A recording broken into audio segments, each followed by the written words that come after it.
We got to bring in our man James Ham here from the Insiders. Hammer, what's happening? What's going on? What's going on, Hammer? How you doing, man? Good. Just got done with a walk. It's like, yeah, I'm good. All right.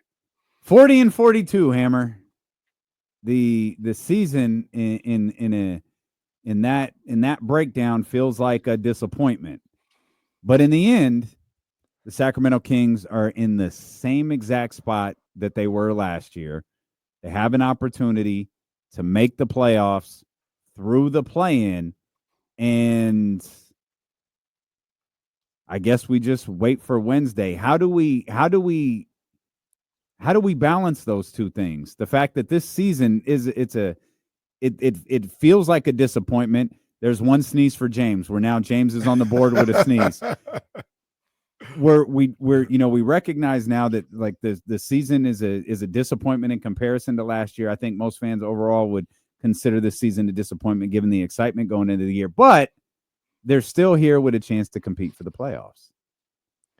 Yeah, I mean, this season feels like 5 seasons in one. I think at a minimum. I mean, first of all, it's gone by really fast. The fact that the season's over is absolutely crazy. But it just feels like so many different seasons packed into one. There's the early season that's disappointment. There's the Mike Brown gets fired and sort of the recovery portion of the season. There's the De'Aaron Fox gets, starts the trade rumors and then he's traded season. And then, maybe 2 or 3 other seasons after that, as we've watched this team develop, fall on hard times, find itself, and then finally get to a place where right now I think they're pretty comfortable with who they are. I just don't know that's very good. And so I think it's like, look, you are in it. This team can make it to the playoffs. Like, especially if the path is what it is, like through Dallas, followed by, maybe a trip to Memphis to play the Grizzlies. I don't think the Grizzlies are very good. I think they're a hot mess right now, and I think they're gettable.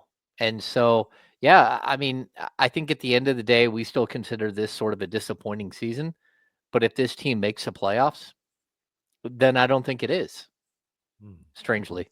Do you we were having a talk earlier about like what do you do with this team and moving forward. And one of the things that we just kind of laid out and you talked about is the number of twists and turns that this team took, this franchise took throughout the season. How much do you factor that into evaluating what you do with this roster next year? Okay, so I think it's complicated, right? Like, you always hear people say, well, if Doug Christie would have had this team the entire season, it probably would have been different. And I disagree. Like, I don't think that that's the case. Maybe it would have been a little bit different, but, who knows? You can't just make a blanket statement like that. But when I'm watching this team in the final 27, 28 games of the season after the trade deadline, you give them a week, you give them 2 weeks to kind of let things, you know, figure themselves out, like, and you hope that they would start to play better and start to grow towards something by the end of the season. I haven't seen that, to be honest with you. I see a team that, like, every once in a while is really good and every once in a while is really, really bad. And everything else is just kind of mid. It's just kind of 500.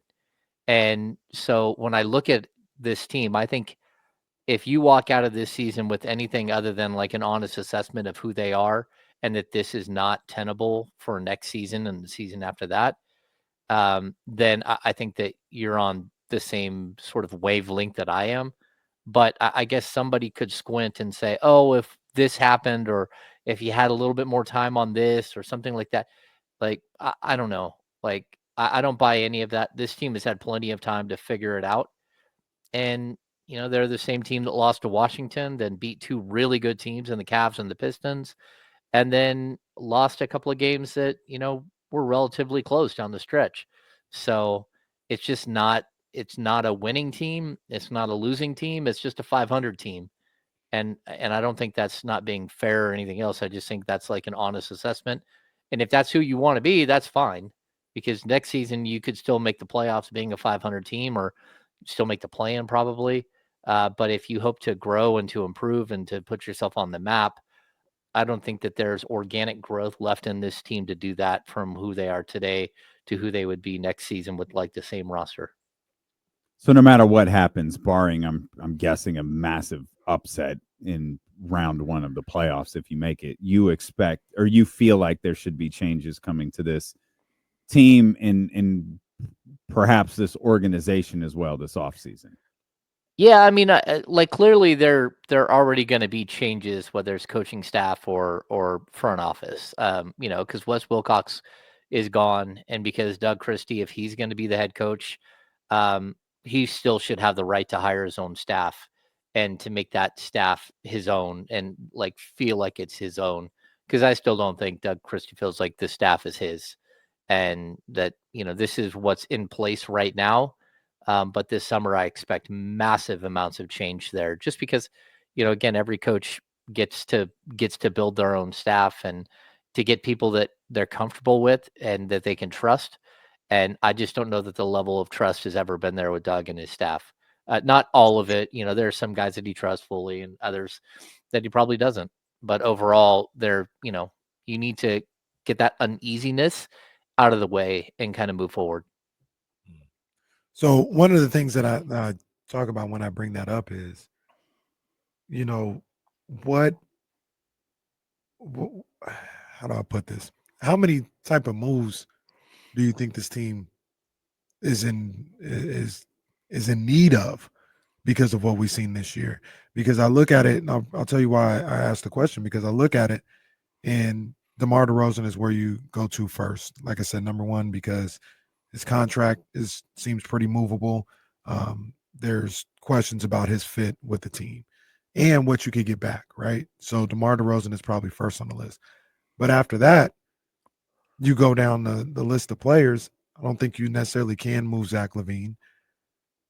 I think you probably could move Sabonis, but I'm starting to have more and more questions as the days go along about what you could move him for and what you could get for him. Keegan Murray, I don't think you're moving on from him. Maybe Malik Monk is on that list. I don't think Keon Ellis is. So, like, as you go down the list, you're still looking at essentially a lot of the same guys still coming back next year. Is that a bad thing? I don't think that's necessarily a bad thing. I think you can have a DeRozan or one of the people move, fill it in with a different piece, and you can be better than what you were this year. But I think that's a little more realistic than like wholesale changes. No, I would agree with you. Yeah, I mean, if I'm circling, I mean, you're going to have, I hate to call them peripheral players, but of course, like the Jay Crowders and Markelle Fultz and, Jay still didn't play yesterday. yeah, Jay's never going to play. Doug McDermott, all those guys, you can kind of circle those guys and say, okay, like, look, there could be changes there. There's going to be the Trey Lyles situation that you need to figure out whether Trey will be back or not. At this point, I would say probably like 40-60 him coming back, 60% that he wouldn't be back. But, that again, that's just my own personal feeling today, like whether or not you could get him on a better deal than what you have him on right now. I think you can. He's on a 2-year, $16 million deal. He's probably looking at like a 2-year, $8 million deal next time around. Man, so he lost half his value. God, that's tough. Yeah. Well, I mean, I do think though that's a player that you could either bring back or look to move on from. Jake LaRavia is the other one. You're going to have to make some sort of decision on whether you want to keep him or whether you can afford to keep him, whether he wants to stay. All of these things are still up in the air. And then I would say the same thing about, the Keon Ellis situation, which is just weird. They've got to decide whether they're going to opt out and make him a restricted free agent and give him a big contract, or if they're going to opt in and then try to work out an extension down the road. Neither, both come with their risks, and certainly their rewards. So, yeah, I mean, I think that this team is going to look different no matter what. So right there, I talked about like 3 or 4 rotational players, 3 rotational players, and then the Keon Ellis situation, and the whether you're going to trade DeMar or not. Like, I think that this team could look dramatically different going into next season, but that's just me. We don't even know who's going to be making those decisions yet, and that's what complicates everything. As Jacob Z points out, Terrence Davis played before Jay Crowder. That's amazing. Terrence Davis has been on the roster for 7 minutes, and he played before Jay Crowder. Jay Crowder did play. No, did he play yesterday? No, he played last week. Did he? Who was it against? Yeah, let me look. I'm almost positive that Jay Crowder played last week. Jay Crowder. I must have dozed off. It wasn't for long. I must have dozed off for these Jay Crowder minutes. Oh yeah, he played against Charlotte. He played 4 minutes and 38 seconds. I was gonna say Charlotte. That was the game I didn't see in real time. He also played against Orlando. Yeah. Well, I turned that. I was gone in the third quarter. Yeah, sorry. But he only played like 2 minutes and 35 seconds in the previous 30 games before that. The best part about that is Jay Crowder walked off a plane against Minnesota, showed up at shoot-around in Tim's, and just not only played, didn't he start that night? Yeah. He did. Yeah. Kings won that game, by the way. And we were like, we love Jay Crowder because he was talking crazy to Julius Randle. Yeah. And we thought, that's what we needed. And we never saw him again until apparently Orlando, which most of us weren't watching at the time. They're just saving him for the playoff run. What are you talking about? Here we go. I'm all for it. Using him against Daniel Gafford. Your LeBron James stopper. Lou Dort. What do you think of this matchup on Wednesday, Hammer? We outlined it's kind of interesting. Obviously, the Kings they beat Dallas all 3 times this year. They never once played Luka Doncic on either team that he was on, and they never played Anthony Davis either. So they play, and sadly, it was the Kings that Kyrie Irving got hurt against. So they haven't really played this version, whatever it is, of the Dallas Mavericks, but it seems like it's going to center on that familiar matchup of Anthony Davis versus Domantas Sabonis. Yeah, well, I would say this. Anthony Davis did play against the Kings a lot early in the season, and he busted him up playing for the Lakers. We had that streak of 11 straight games or 10 straight games with Domantas Sabonis to open their careers, beating Anthony Davis, and that's over and done with. I thought Davis played really well this season. Anthony Davis is on like a 4 or 5 game winning streak right still now. 6 games under. Yeah. But I don't know what to expect from this team. And what we should expect is the Kings to injure some of their players, because I think that every single time they played them, they hurt somebody. So you remember it was Malik Monk who took out Daniel Gafford's knee. And then it was Kyrie Irving that, he took a bad step and hurt himself against the Kings. So I don't know who it'll be this time. Shunas, didn't he? Yeah. What who he stepped on? Yeah, that's possible. Unfortunately, I don't want to say it's karma or not, because I don't think about that. But when overweight Luka fell on Malik Monk last year, that was happened. Unnecessary. Oh, he was out of shape. I agree with you. He 100%. He didn't have to fall like that. He did not. I totally agree with that. He wasn't in all seriousness, he wasn't trying to hurt him, but he was flopping around and got somebody hurt. He wasn't trying to help him. That's for sure. That's when Luka was a heel. He's a baby face now. Cody Luka. Cody Luka. When he partied in Dallas, it was a problem. When he parties in LA, it's really cool. It's very cool. Yeah. It's baby face Luka right there. Baby face Luka. Kings went 14-9 at home under Doug Christie. A total record, I believe we have at 27-24. Does any of that matter headed into Wednesday's game? What are the most important components for the Kings going into Wednesday's game? Because we have all these stories. You just mentioned the 5 seasons in one, the Doug Christie's, the this, the that. none of that feels like it matters on Wednesday. Yeah, I mean, I think the Dallas Mavericks just aren't a good team at all. Not at this point. They haven't had time to gel. When they did get a little bit of time to gel, they really didn't take off like you thought.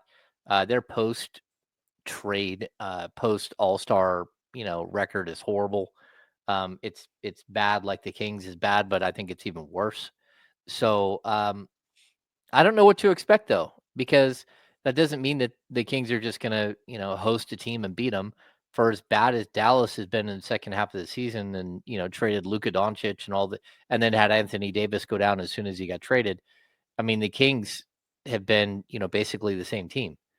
So we're looking at two teams that, for whatever reason, couldn't get out of their own way this season, and they just happen to be better than a horrific Phoenix Suns team that just hates each other and really couldn't get out of their own way.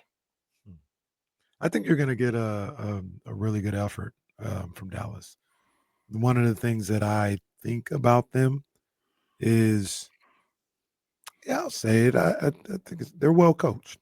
They're well coached. Jason Kidd, throughout all this, even though they haven't had the talent to win a lot of games, when I watch them, they play hard. They, they're getting after it. And that allowed them to get a couple wins that maybe they shouldn't have. I remember when they traded Luka, they went into Boston and won a game. After AD went down or something, they went into Chicago when Chicago was cooking and won a game. And that's because these guys, they play hard. So with an opportunity to keep their season alive and to potentially get into the playoffs on the line, I think you're going to see a really good effort from the Dallas Mavericks on Wednesday. Jason Kidd is going to have those guys ready to play. Yeah, I totally agree. And to be honest, like, why not Dallas? Why not Sacramento, making the playoffs? Like, there's a definite possibility. It's not like Golden State is just so incredibly good.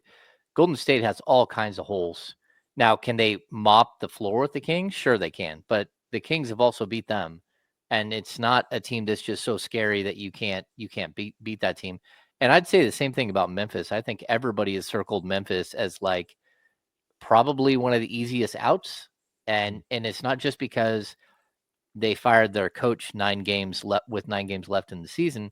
It's because when they did that, they also switched their entire offense and became extremely predictable. And most people look at that team and say, oh, that team's gettable. You can go and beat them in a 1-game play-in scenario in Memphis. There's no reason why the Kings can't do that. And so you're kind of like, if you're either one of these teams, the Kings or the Mavs, you should be looking at this as like a pretty solid opportunity to potentially make the playoffs.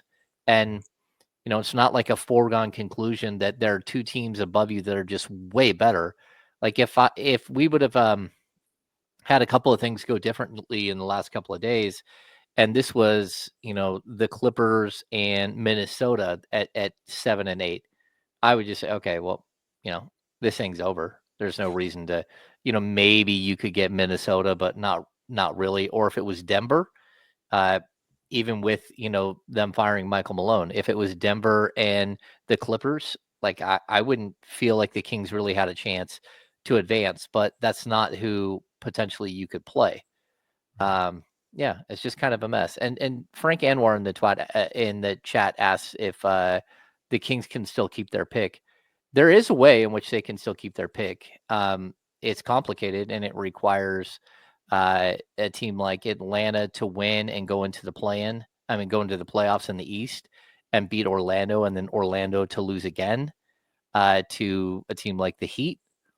And that would push one team down. And then again, here in the Western Conference, if the Kings were to say lose to Dallas, and then Dallas was to beat Memphis, that would push another team down into the bracket, into the lottery system, and push the Kings further down in the standings. So it is possible that they could actually jump up and still get to like 11 or 12. Mm-hmm. But I don't know that it's very likely. Hammer, who is the most important player headed into Wednesday's game for Sacramento? If you had to pick one, who would it be? I'm going to say it's DeMar DeRozan. And that's because there are good DeMar games and bad DeMar games. And if he has one of his good games where he's part of the system, I think the Kings can, not only beat a team like Dallas, but I think they could beat either one, Golden State and Memphis. If the ball's not moving, if it gets stagnant, if we're seeing a bunch of mid-range jump shots with way too much time on the shot clock, I think it's going to be a difficult game for the Kings. And I think we all, at this point, we've seen enough of DeMar to know when he's spectacular and to know when, he's not helping. And if you get one of those games where he's on and he's moving the ball and he's allowing someone like Zach LaVine to step up and be the player that he can be, then I think the Kings can beat not only, I think that they can actually make the playoffs. Yeah, I think it's Zach LaVine. I think everything about this team is different if Zach LaVine is aggressive, which he has been really the whole month of April. I was pulling up his numbers from the month of April, and he's been fantastic. He's averaging like 28 points a game, shooting 51%. The big thing that I look at is the FGAs. He's averaging like 19 shot attempts a night. And everything is up from the previous month of March, like kind of considerably. And I don't think it's no coincidence that when he's playing with a certain level of aggression, that the Kings look different. The Kings look a little bit more cohesive.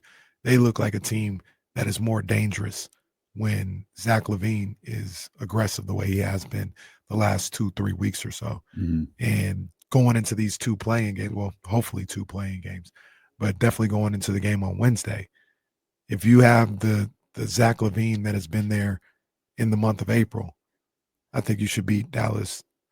You should beat Dallas. I'm not going to say by how much, but you should beat them, and you have a great chance to beat whoever you play on that Friday. So I think he's the most important Sacramento King. Yeah, I don't disagree. I mean, I say DeRozan. I mean, to me, it's kind of like a Batman and Robin situation. Like if you can get Zach LaVine to be Batman and you can get DeMar DeRozan to be Robin, then this team's just better, and you give yourself a shot. And I hope that that's how they come out. I hope that Zach LaVine is trying to get rid of that sort of thing out there about him that he doesn't show up in big games. I hope he does show up. I hope he comes out and plays extremely well, and if he does, I think the Kings have a really good shot. But I also think that requires other players to take more of a deferred role and sort of fit into a role as opposed to being a primary option and kind of living with that. And so we'll see. We've kind of, even in the last couple of games, we've seen the good and the bad of both of these guys. And when Zach LaVine is cooking, he should probably take your last shot. Okay. That's a shot. Okay. That's a shot. All right. James just reminding you he hates DeMar DeRozan. That's a shot. That what they gave DeRozan the ball. He should have passed it. No, that play was ran for DeMar. That play was ran for DeMar, straight up. He said it in post game. Yeah.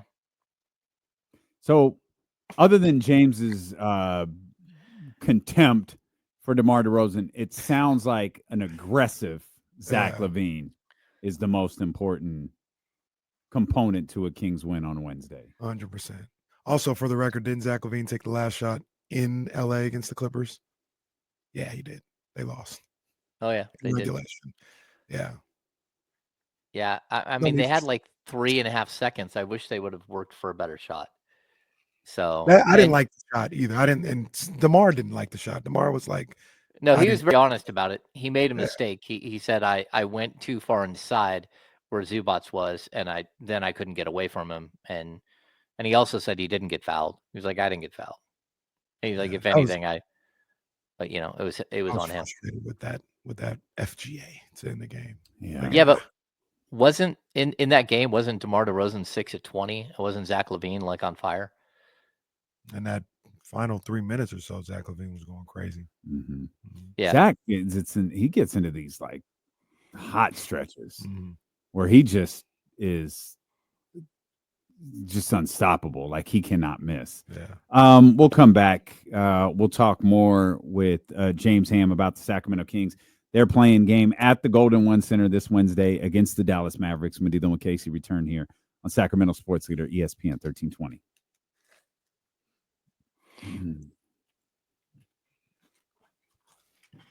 Has everyone got allergies? Is that what you guys were showing with Zach LaVine? Oh no, we were just going to talk about. We were going to play the clip from practice. Oh, got it. We didn't get around to it though. Oh, got it. I saw you had it pulled up when I was coming in. Yeah, just playing some sound from these guys. Yeah, Zach LaVine was 9 of 23 in that game, and DeMar was 6 of 20.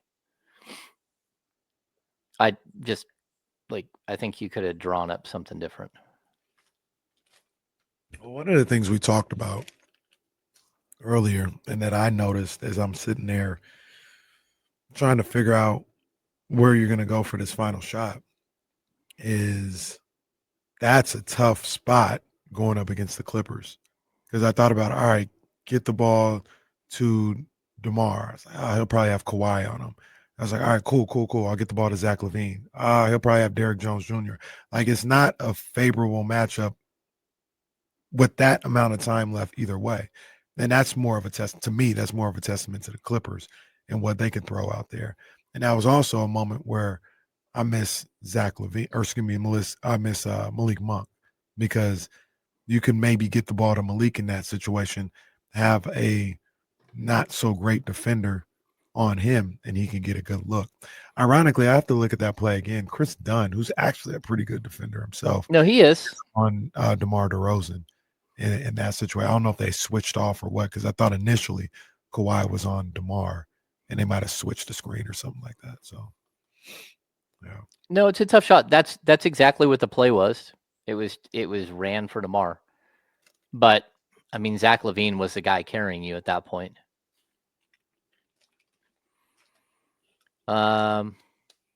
Jacob C, I think there was like 3.6 seconds on that play. You don't have time to do something super complicated, but you didn't need a 3. You're down 1. Somebody asked about Jake LaRavia too. I don't think Jake LaRavia will play again. Well, I mean, there's an outside shot if they make the first round that he would be available. There's even an outside shot that maybe by Friday he would be available. But he has a broken bone in his left hand. So I talked to him yesterday, and it's kind of a weird bone. It's right down here where the wrist connects to like small series of these little tiny bones that are hiding in the hand, and it's where the thumb comes in. So they're saying it's like a thumb injury, but realistically it's a broken bone like way down in the base of the hand, that he's been dealing with. He's been working out nonstop and like in doing a full workout in pregame, but they just keep pushing him off. Scooter, I saw other people talking about Keegan being open in that situation. I mean, do you guys not see Zubac standing right there in front of Trey Lyles? They're like, all right, Keegan was wide open. Do you not see the 7-footer right there? I'm not saying Keegan wasn't wide open. I'm just telling you, you're like, yeah, just give it to Keegan. Like, that's an easy thing to do with this 7-footer standing right in that line of view. Yeah. So I don't know. Maybe you guys don't see Zubac there. I don't know. Well, the other thing is you had Zubac away from the rim. If you could have got somebody to attack the rim, that would have given you a better shot. Zubac was going to guard the inbounder as he should have, no matter who was taking it out. That's the move. You put the 7-footer on the inbounder to make the pass tough. So that was his job. I think he even came in late on that on the as they were setting up, and Ty Lue got him in to guard the inbounder, which he should have. Yeah, it is a scaphoid fracture. That's somebody, a Zebra PT, put in the chat. Scooter, Trey, and Sabonis are roughly the same height. Like maybe Sabonis has him by an inch. Yeah. 6'9", 6'10". Neither one of them have super long arms.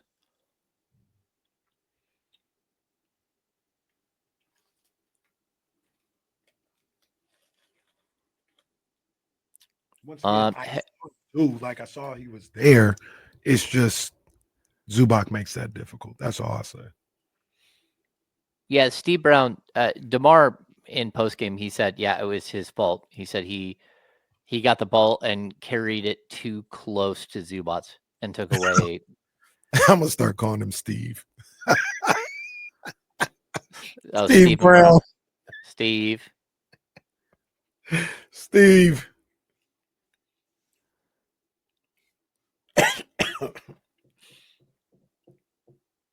Hector, we're gonna do a Kings Beat. We're coming back here. We're coming back here. Cool. I just want to look up this video here real quick. Yep, let's see. The most unathletic. Yep. Okay, good. Yeah, no, that's great. The vice president dropped the national championship trophy during the Buckeyes visit today. Snap that thing in half. Idiots. Right, bro. No, idiots, the Buckeyes for actually going. Yeah. Yeah, that's what you deserve. Take your little 2 pieces of trophy home. And make me root for Michigan, idiots. Hey, go ahead, say go blue. Go ahead. Yeah, go blue. Hey, let go. Clip that. Let's go. I think you guys were talking about LaRavia during a commercial break. During that commercial break, Hammer, do you have any updates? Do we have any updates? Is there any chance Jake LaRavia plays on Wednesday? I'm sorry. Look at this weed. It's ridiculous. It's ridiculous. Dude has obviously never touched a trophy in his life. Jackass. Don't let him kiss your baby either. I'd be worried you hand the baby's head. Baby's head fell off. I don't know what just happened. No, I don't think that there. I mean, is there an outside shot? Maybe, but it sure didn't sound like he was playing on Wednesday and maybe Friday, but I don't think so. We're probably looking at more into if they were to somehow make the first round. Again, he has a fracture in his left. It's at the base of his left thumb down here, the scaphoid, I think it's called. And he's got some sort of fracture down there. And so I would not expect him to play. But again, he's been working out. He's been out on the court doing full warm-ups, and he's really close to playing. But he gave me one of those, well, it's not really up to me type deals. Like, okay. The interesting thing about that, and I know how pro sports work and the playoffs, but in that particular situation, where we're at in the season, no, it kind of feels like it should be up to him. I'm not talking about saying any type of thing about Jake LaRavia, but we'll see, teams hold out guys in that situation. And instead of saying, hey, are you willing to, do you want to play? If you want to play and you want to give it a shot, shouldn't it be up to you? Well, I mean, that introduces a whole bunch of other questions. And if you're Jake LaRavia, do you want to play when you're an unrestricted free agent in 6 weeks? Yeah. And you don't know, if you can get hurt worse or, if you're going to have surgery or whatever. Yeah. I don't know. That's a tough one. It's not like he doesn't want to play. I mean, that's everything I get from him. It seems like he wants to play as soon as possible, but he also has to listen to the team doctors, and some things you can play through and some things you can't. Yeah. And that's where, Domas had a very specific injury that he was able to play through, which most players would not have played through, but he was able to, with a whole bunch of tape and icing it after every game when he had his thumb injury. But, not all thumb injuries are created equal. And his is very specific. like it's really close to the wrist, and like any type of like, backwards and forward motion could really hurt. And so I mean, like, look, Jake LaRavia has never struck me as a player who would back away from a challenge. If he can play, I think he would want to be out there and play. But that's not, as so far it hasn't been the case. Yeah, and I want to be clear. I wasn't trying to question LaRavia. Just and it's not even more LaRavia. It's just how sports go, especially in the NBA. Like maybe around this time of year, they'll be like, "Hey, I'm willing to try, but it's not my call." And I'm like, man, shouldn't it be their call a little bit more? But no, I don't know. I don't think it should be, because they all want to play. Yeah, they all want to play. Like someone needs there does need to be someone who say, "No, man, you can't. Like you are at risk of serious injury. Like you can't." Yeah, and that's a little different. That's a little different. Somebody giving you all the information, and then you make your decision. Do you want to go out there and try? I guess my first thing, if I was the person given the information, would be like, look, you can make the decision to play. That's fine. I'm going to go tell Doug, you're going to be useless. Like you're playing with one hand and you can't move part of the other one. So, hey, tough it out, big guy. But I'm going to tell your coach, you're going to be completely ineffective. But if it makes you feel better to put the uniform on, fight the good fight. Yeah. I think with Willis Reed can hobble out there, and you can do whatever you want to make that a moment. But like when it's your hand or or your wrist or something like that, man, that feels like a whole different animal in a basketball game. For sure. Yeah.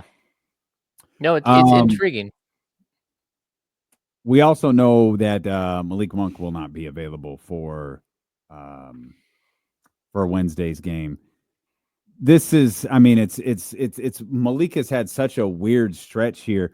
We had this conversation earlier, Hammer, talking about what this offseason might look like. And obviously we got a lot of time to talk about this, but is the conversation about Malik as a starter, do you think that conversation's now over? Like, will he never be a starter again? Would he be best suited in a non-starter role moving forward, at least for this team? Well, I mean, I think that's always been the case. I mean, there are times where, again, this team didn't have other options, and he became the best option to start alongside Fox. But I don't know. Like, is there a chance that, again, if they move Zach LaVine this summer and they don't bring back a guard, and you've got to, put Malik Monk back out there alongside Keon Ellis? Okay. I mean, I just think that the idea of Malik Monk, Zach LaVine, and DeMar DeRozan was the flaw as much as anything. Like those three players together put so much pressure on Keegan Murray and Domantas Sabonis to hold up the defensive line. And to be honest, there's just no way to hold up as a defensive squad if you got three players who aren't known to play defense all that well as your 1, 2, and 3. So I think that there is a possibility, but again, it's about roster. Like the roster should look different next year, right? It's about roster creation and about mixing and matching the right pieces. For right now, you don't have the right pieces. We even talked about it earlier, Kyle and I. If you went into the 2024 NBA draft and just went best player available and didn't worry about things like position or player age or any of the other things that the Kings typically concern themselves with, I mean, there's a possibility that they could have gone out and drafted a guy like Jared McCain from Sacramento, who went like 2 picks later. He didn't make any sense for the roster at the beginning of this year, but he makes a lot more sense now. I mean, especially made a lot of sense if you would have had him during that stretch when Malik Monk went in the starting lineup, because one of the problems the Kings have, even like right now, they went out and signed Terrence Davis. Well, they probably could have used Terrence Davis like 2 months ago when they had Malik Monk as a starter, because then Terrence possibly could have played the Malik Monk role off the bench. So I don't think that it's a foregone conclusion that Malik Monk will never start again for the Kings or anything else. When you look at the roster and the way it's constructed right now, it doesn't make a lot of sense to have him start. But we talked about it already. You trade DeMar DeRozan during the offseason, Malik Monk as a starter might look totally different, especially if you can get like a long athletic 3-and-D, 3-4 combo guy who can catch a lob and dunk. Malik Monk might be a perfect fit for that player. So we're going to have to wait and see how it all pans out in the end. How did we talked about this earlier on the show? How do you think Keegan Murray's season went? Like with the numbers that he ended up being, I think it was about 12.7. The percentages were about the same as last year. 2 less field goal attempts per game. I thought he a career high in rebounds, 6.7 rebounds per night.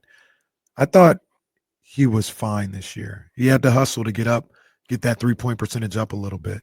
But all in all, like if you told me this is who he was for the majority of his career, and you had a good team around him, I'd be perfectly good with that production that he put up this past season. But what'd you think about his season this year? Yeah, at $10 million, $11 million a year on a rookie scale contract, that's one thing. I do think that he figured out how to play with these guys a little bit better by the end of the season. But like if Keegan's pay jumps to 25 or 30 million a year, you need more than 12.7 points, and I think for me, Keegan is probably the one that was impacted the most by the acquisition of DeMar DeRozan. And you could probably say De'Aaron Fox a little bit too. But Fox was able to kind of figure it out and play through it. I just don't think that Keegan ever did have the ability to play through it, especially once they put Malik Monk in the starting lineup and he became the 5th option. So I would like to. I don't want to be too hard on him because I think a lot of his season is circumstantial, and it's like the situation the Kings put him in, not the situation he would have chosen. But for me, like I think that there's a lot more there. And I wouldn't be super comfortable if he was at 12.7 points per game, 6.7 rebound, but 34% shooter from 3 for the rest of his career, because I just think he's a much better player than that. And I don't think he had the opportunity to show who he can be as a player full time this year. And I hope that he gets that opportunity down the road. What do you think his mark as a player is? Do you think it's on the defensive end, on the offensive end? Is it some sort of special combination of the two? Like, can he be a legitimate, reliable two-way player in the league? Well, I think so. I don't think he can be Kawhi Leonard in his prime. Sure. But I do think that he can be a player that's close to Kawhi on defense and close to Kawhi on offense. Like, I think he can be an 18 to 20 point per game scorer still. And I think he can be a 38 to 40% 3-point shooter, but it's got to be in the right situation. And maybe that situation never, ever like presents itself to Keegan Murray. But I like look at Cam Johnson in like year 8, averaging 19 point whatever points per game. Like sometimes it just takes the right situation. And I would hope that Keegan doesn't have to be the right situation as you're playing on a horrible team and you're the only one who scores. But I also do think that he's a guy that could easily average 18 to 20 a game and not even like that wouldn't be that difficult for him. They just have to figure out the right situation and the right, I don't know, scheme to make sure he's involved. I like his game. I think I see him a little bit differently. Like I think he could, I think we're nitpicking a little bit, but he can get to 15 points per game. I just don't see the variance in his offensive game to be able to get to 18, 19 points per game. He hasn't been able to show in 3 years that he can create anything off the dribble. He doesn't have I shouldn't say he doesn't have a post game. They don't ever put him in the post. We don't ever see that. He doesn't really get to the foul line a whole lot. So it's possible that this can happen, but he would have to start doing things that I've never seen him do in my opinion, for him to get up to that. And I just don't necessarily see it. So Yeah, I mean, he did average 15.2 points per game last season. And so, like, look, I think the standard, if you look at most players, how their scoring arc goes, you can get 2 or 3 extra points per game in year 3 typically. You don't usually see a player get to 15 points and then drop all the way back to 12.7. And like, look, it's opportunity. Look at how many shot attempts he's taken, and a lot of those shot attempts, even last year he took like 0.7 more free throw attempts than he did this year. You would have hoped that his number would have got up to 2.5, maybe 3 this season, but that's just not the role that the Kings put him in at all. And I'd like to figure out how it all works out in the end. Yeah, he's certainly he's a player that we haven't quite gotten a full grasp of. And I wonder if the same is true for Keon. When we're talking about important players going into Wednesday's game, I get the idea of Zach LaVine and Domantas Sabonis in that Anthony Davis matchup, but Keon Ellis is in a starting position without Malik Monk as there as a backup. Keon might have to, if that shot's there, he might have to be aggressive with it. And unfortunately for him, he doesn't get like super aggressive with a shot. He's going to have to knock it down at a high clip. Like he can't, he'll ease into it, or, maybe next time. Like, no, you haven't shot much the last 5 games. Oh, that's cool. Going to need you to shoot this one. Because those shots might be there for him. He's another guy who's a really intriguing player to watch. And maybe for my money, a really important player to watch going into Wednesday's game. Yeah, I mean, I think when, again, Kenny, you talk about how we haven't seen Keegan take this next step as an offensive player and everything else. If you're watching really closely, you can see that Keon Ellis he is taking that next step and has the potential to be a much better scorer than what he's been allowed to be over the last couple of seasons in Sacramento. And even last night, we saw him, cut in, cut out, get to the lane. He's got a little float game, which he hasn't been able to show at all. And I think just like quietly, Keon just continues to work on his game. And I think the same thing with Keegan. I just think that, if you're being a good teammate and you're a young player and you're surrounded by veterans, there's a good chance that you're going to, defer to veteran players, guys who are, either all-stars or are going in the Hall of Fame. And sometimes that's to your detriment. And hopefully, if they clean out some of the veterans on this team moving forward, it would provide an area where those two could step up and be a lot more than what they are today. Do you care to comment on Malik Monk's tweet? Well, I got you. Monk. Okay. Shams. Can James, can you confirm Malik Monk's tweet that Sean Cunningham, your partner over at the Kings Beat, is in fact joining KCRA? I can confirm that. Wow. I don't know. I think I know this to be factual. Sean can no longer appear on our station. Oh, because I believe KCRA is a paid partner of the Bad Guys Down South. Yeah. And so we've lost another one. Damn. We've lost Sean Cunningham. Well, that's Sean not Cunningham good. is on the way of Flipside and Jerry Reynolds. Yeah. Oh man. Well, congratulations to our man Sean Cunningham. Malik probably had to break the news because Sean's at Coachella. So it's Malik. The tweet goes from Malik Monk's account. By the way, Malik Monk's he tweeted April. Okay, he tweeted not that long ago. He's tweeted. Malik Monk tweets once a month.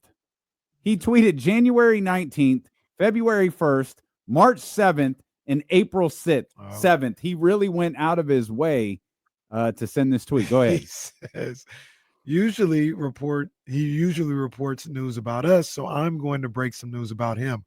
Breaking: Sean Cunningham, who has covered the Kings in NorCal sports since 2001, is joining the sports department of @KCRA News. Well, congratulations to our man Sean and James's partner on the Kings Beat. and goodbye to Sean Cunningham forever. What do we like better, Sean Redacted or Redacted Cunningham? Redacted Cunningham All is right, good. yeah, there we Yeah. go. Oh, Yeah. Yeah. We Can't can't say talk, his name. we can't talk to Sean, can't talk to Sam. Yeah. yikes. No, man, it's tough. It's tough. Good for Sean. I didn't know this was a thing, man. Congratulations. Sean just out here, just Kevin Duranting and just jumping from My next chapter. The Media Tribute. Tribune. I'm sorry, the Media Tribune. Sean will have his post up. Take my talents to, I don't know where that's at. I Stockton don't know Boulevard. where KCRA is located. I don't KCRA either. is Oh, wait, I do. Oh, it's downtown. yeah, it's oh no. I thought it was somewhere else. No, it's downtown. Yeah. Does that mean Dell Rogers is finally retiring? I don't know, think because so. Sean isn't necessarily a nightly anchor type guy. Maybe he wants to But be. Dell's not. Is Dell an anchor? Yeah. Oh, well, yeah? like Yeah. a sports anchor. Oh, okay. So maybe Sean moves into that. I don't know, but Dale's Oh, still- Sean be in the streets. and Michelle Dapper. Yeah. Mhm. Sean be in the streets though. Yeah, that's what I'm saying. Yeah, he be in the streets. Yeah. Yeah. Sean somehow is at the A's game, the Kings game, and the spring game. He was the only one to get the picture of the beam, right? At the A's game. Yeah. Others tried because they were in the ballpark, but the light wasn't letting it happen. He got the one from outside the ballpark. He's crafty. And look, nobody works harder than Sean. He's all over the Nah. place at all times. Oh, yeah. Sean's Yeah, he's so tied in, especially with like high school sports and everything else. Yeah. yeah, crazy. Sean is a legit goat. Like he's one of the best this market has ever seen. Well- Stephen Brown said Sean will forever be missed. And let me just say, Oh, well, might have to turn to the WNBA draft. what's happening over there? Oh no, they're just on the red carpet. Oh. Well, I think the draft is over, isn't it? They're on the red carpet. I don't know. Maybe it is. All right, we'll turn over to the draft. Oh no, it's on next. We got it. We're good. Yeah, We're good.